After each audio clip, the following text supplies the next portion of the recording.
Hi, I'm Mark from eReplacementParts.com. In this video, I'm going to show you how to replace the battery in a Black and Decker CST1200 string trimmer.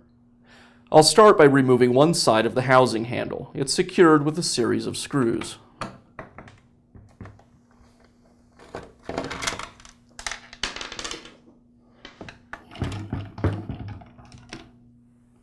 With the screws removed, now I'll split open the two sides of the housing.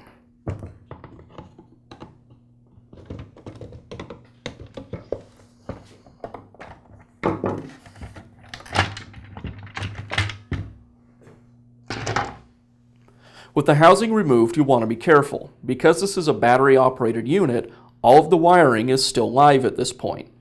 So what I want to do is remove the connection at the top of the battery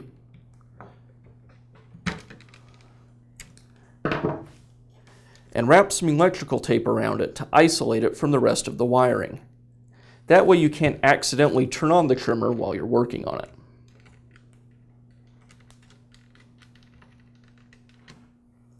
Now I'll remove the lock button and the lock button spring. Now I'll remove the actuator and the actuator spring. Before you remove any of the wiring, it's a good idea to take a picture or make a wiring diagram so you'll know where everything goes when you go to put it back together. I like to use my phone, and I'll just snap a couple of pictures to use as a reference.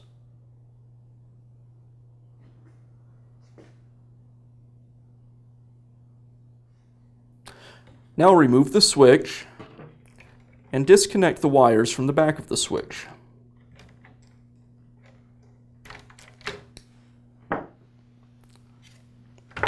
Now I'll remove the battery.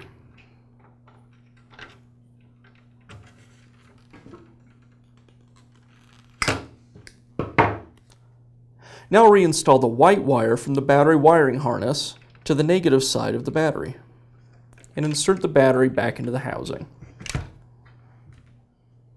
Now I'll reconnect the wires to the switch and reinstall the switch into the housing.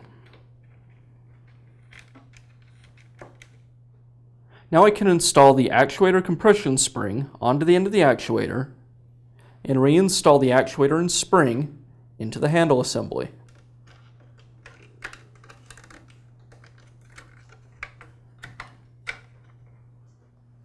Now reinstall the lock button spring and the lock button.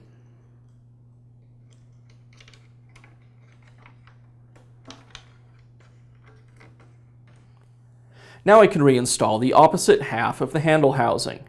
But before I do that, I want to take a minute and tuck away all of the wires so none of them get pinched when we put the two halves of the housing together. Also, I'll need to reconnect the positive side of the wiring harness to the battery.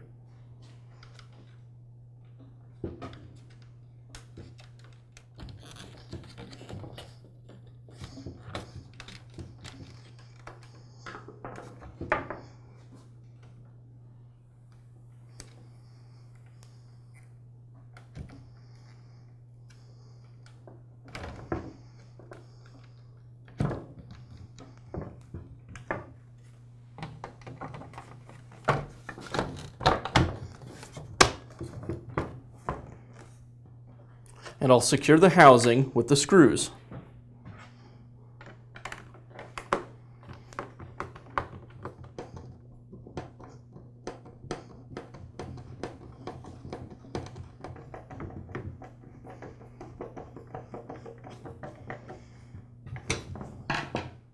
Installing a new battery in your Black and Decker CST1200 string trimmer is a simple project you can easily do yourself and save a lot of money versus taking it to a repair shop. We hope you found this video helpful. Please feel free to leave a comment or ask us a question.